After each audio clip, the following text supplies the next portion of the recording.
Hey guys, I am Shiv और welcome back to our channel Shiv Arnav. So guys, कैसे हो आप लोग? ये ज़रूर कमेंट बॉक्स पे बताया कीजिए। तो गाइस, आपने फर्स्ट, सेकंड और थर्ड एपिसोड ज़रूर देखा होगा शिव की प्रेम कथा का। अब हम बढ़ते हैं फोर्थ एपिसोड की तरफ। तो गाइज, मैंने थर्ड एपिसोड में आपको बताया कि टेंथ स्टैंडर्ड में ऐसा क्या हादसा हुआ जिसके बाद हम सबकी ज़िंदगी हिल गई या फिर हमें सबसे बड़ा शौक लगा। तो उसके बाद हम अब आगे की जर्नी स्टार्ट करते हैं, जहाँ पर शुभम की और मेरी लाइफ चेंज हो गई थी। हम दोनों के बीच में बहुत कुछ चेंज हो गया था। तो गाइज, टेंथ स्टैंडर्ड तक हमारा हम दोनों का जो नफ़रत का रिश्ता था तो वो वैसे ही बरकरार था। बट उसके बाद हम 11th स्टैंडर्ड में चले गए। और 11th स्टैंडर्ड में जाने के बाद अभी मतलब वैसे भी मई मंथ में, मतलब शायद अप्रैल मंथ में हमारा रिज़ल्ट लग गया। मई मंथ हमारा ऐसी छुट्टी के चला गया। अब जून मंथ आया। जून मंथ में जून 2011 का मंथ आया था वो। तो जून 2011 एक्चुअली क्या हुआ, हमें एडमिशन लेना था। और अभी मुझे एडमिशन लेना था कॉमर्स से। और मैंने सोचा कि चलो अभी वैसे भी कॉमर्स में फील्ड अच्छी है तो क्यों ना कॉमर्स पे हम एडमिशन क्यों ना ले। तो फिर मैंने एक विद्या विकास मंदिर का नाम से एक कॉलेज था, तो उस कॉलेज में मैंने 11th क्लास का एडमिशन ले लिया। और तब तक मुझे भी नहीं पता था कि जिस कॉलेज में मैं एडमिशन लेने जा रहा हूँ या फिर जिस ब्रांच में या फिर जिस साइड से मैं एडमिशन लेने जा रहा हूँ उस साइड से शुभम भी एडमिशन ले रहा है।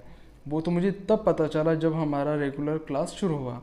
अब रेगुलर क्लास शुरू हुआ तो उस दिन क्या हुआ, हम जब दोनों गए हम एक साथ क्लास में गए। वो मुझे देख के शौक हो गया, मैं उसे देख के शौक हो गया। मैं मन ही मन सोच रहा था कि यार कमाल है, इसने मतलब मैंने तो इसे नहीं बताया था कि मैं इस क्लास में आया हूँ, तो फिर ये कैसे आया।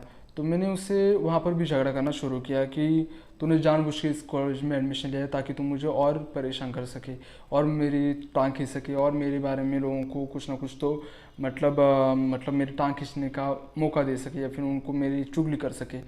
तो उस टाइम पे भी हमारी ऐसी लड़ाई हुई। तो वहाँ पर हमारा एक मंथ तो ऐसे ही जैसे तैसे करके बीत गया। बट एक मंथ के बाद कुछ चेंजेस आने लगे हम दोनों के बीच में। एक्चुअली एक दिन क्या हुआ, हम दोनों कॉलेज में गए। एक्चुअली उस टाइम पे हमारा कॉलेज का समय था 8 बजे से लेके दोपहर के 1 बजे तक। बट टाइम पे बस नहीं मिलती थी। एक्चुअली विलेज गांव का एरिया था तो इस वजह से वहाँ पर सिर्फ एक ही मतलब 6 बजे बस आती थी और एक 8 बजे बस आती थी। तो हमें 6 बजे की बस पकड़ने के लिए घर से हमें 5:30 बजे निकलना पड़ता था। तो ऐसा हमारा रूटीन रहता था। हम मतलब 6 बजे हम निकलते थे। 6 बजे निकलने के बाद हम 7 सवा 7 बजे तक हमारे कॉलेज तक पहुंचते थे। तो उस टाइम पे क्या हुआ, एक मंथ जाने के बाद फिर शुभम और मैं हम दोनों एक ही बेंच में बैठते थे। और धीरे धीरे पता नहीं हम दोनों में एक अच्छी फ्रेंडशिप होने लगी। हम दोनों एक अच्छे से प्यार से बात करने लगे। हम दोनों के बीच में जो एक नफ़रत का रिश्ता था वो धीरे धीरे एक दोस्ती का रिश्ता बन गया। फिर एक दिन ऐसा आया कि सामने इको का लेक्चर चल रहा था और मैं इको मीन्स इकोनॉमिक्स का लेक्चर चल रहा था। और मैं उसके ऊपर पूरा फोकस देके मैं लेक्चर सुन रहा था। और शुभम लगातार मतलब पता नहीं क्यों मतलब 5-6 दिन तक ना लगातार मुझे कंटिन्यूसली ऑब्जर्व कर रहा था। मैं समझ नहीं पा रहा था कि वो मुझे क्यों देख रहा है। जब भी मैं उसको देखता तो वो नज़र फेर लेता था। तो मैंने उसको इग्नोर किया। मैंने सोचा कि जान दो, ऐसे देख रहा होगा। फिर एक दिन गया, 2 दिन गए, 3 दिन गए, फिर चौथे दिन भी वैसा ही।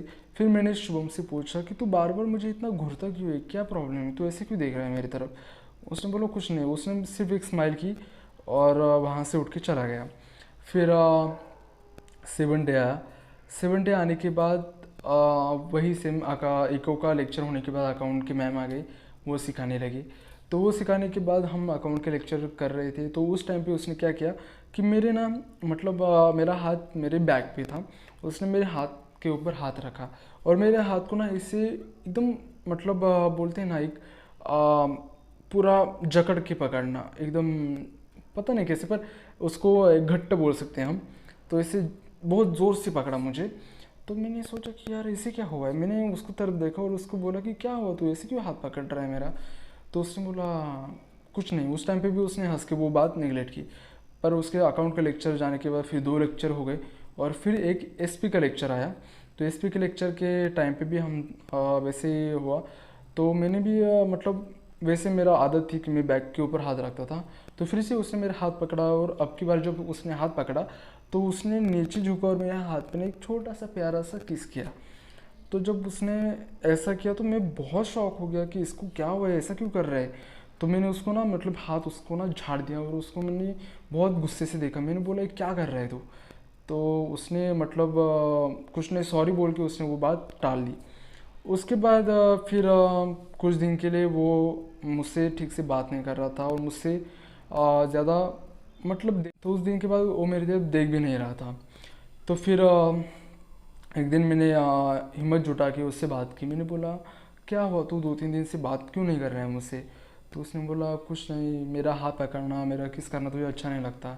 तो मैंने बोला कि अरे हाँ बट ये सब चीज़ें गर्ल के लिए में होता है।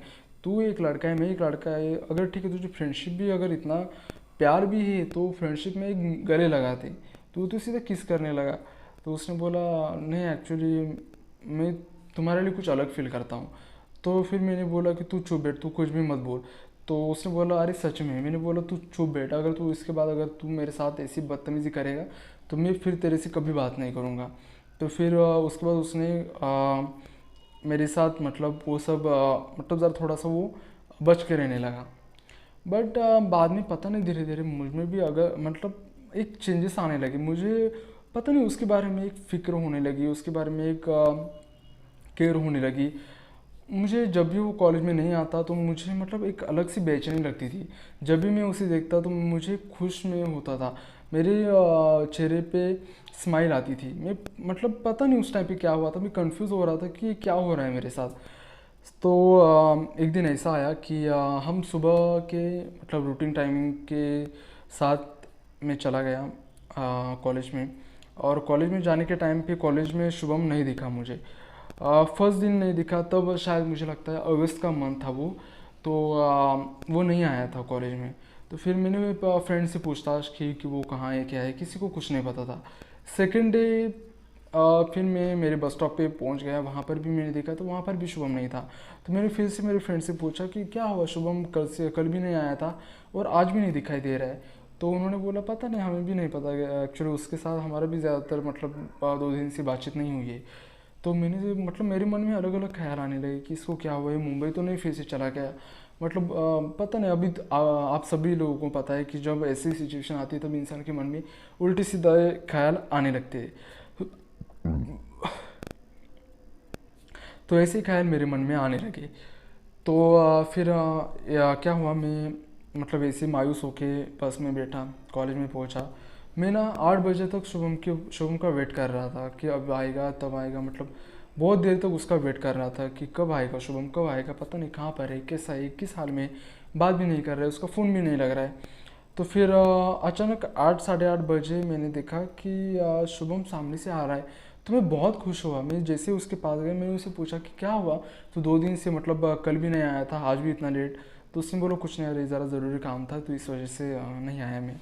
तो मैंने बोला कि चलो ठीक है, चलो तुम तो आ गए ना, बहुत अच्छी बात हुई। अभी अगर फिर से कभी अगर तुझे तो मैंने उसे बोला कि अगर तुझे इसके बाद अगर छुट्टी लेनी हो या फिर ऐसे लेट आना हो ना तो पहले बताया करे यार, खामा मुझे चिंता होने लगी थी। तो उसने बोला क्यों, तुझे क्यों चिंता होती है मेरी।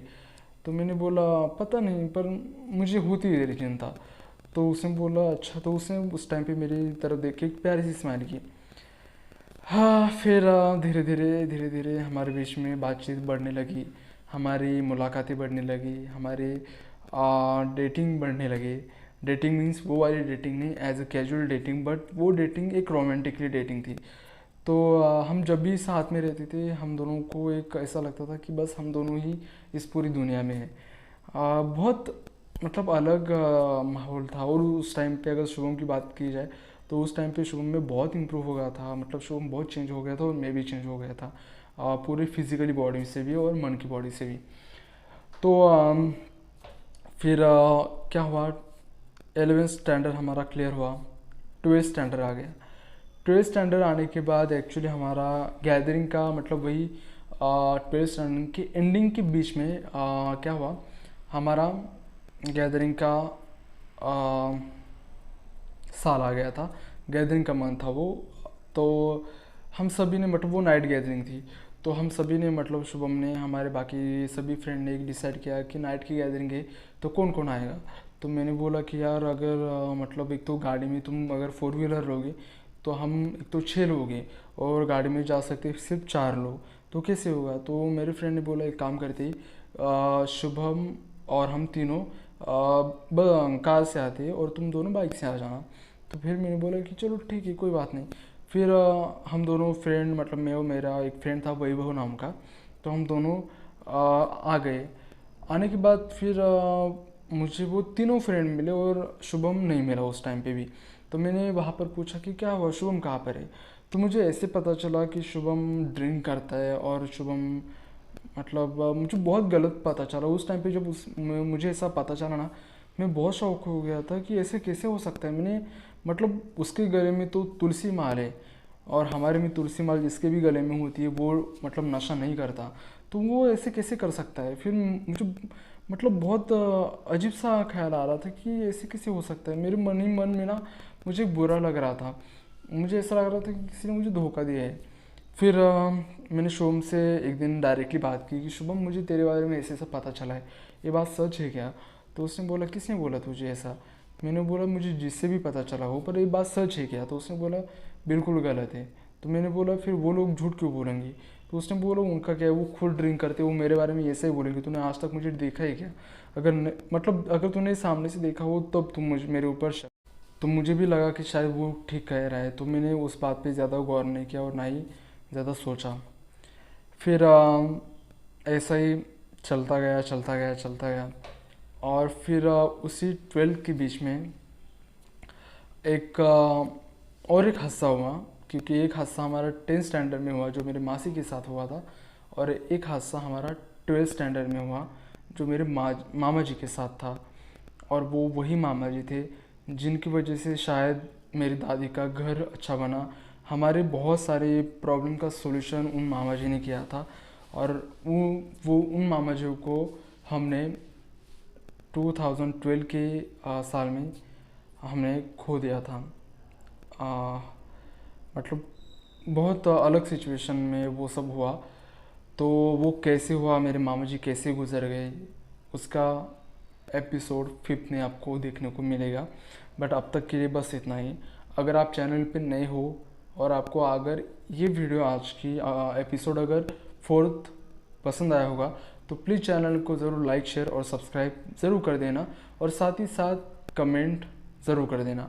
और जो भी अभी तक के जितने भी एपिसोड हुए शिव की प्रेम कथा के, तो उस सब के लिंक मैं डिस्क्रिप्शन बॉक्स में दे दूँगा, आप ज़रूर जाके वहाँ पर चेक इन कीजिए, मतलब चेक कीजिए। और ऐसी अपकमिंग वीडियो आने के लिए चैनल को ज़रूर सब्सक्राइब करके जाइए। सो हम मिलते हैं एपिसोड 5 के मतलब नेक्स्ट एपिसोड के साथ। तब तक के लिए आप अपना ख्याल रखिए। So be happy and always keep smiling.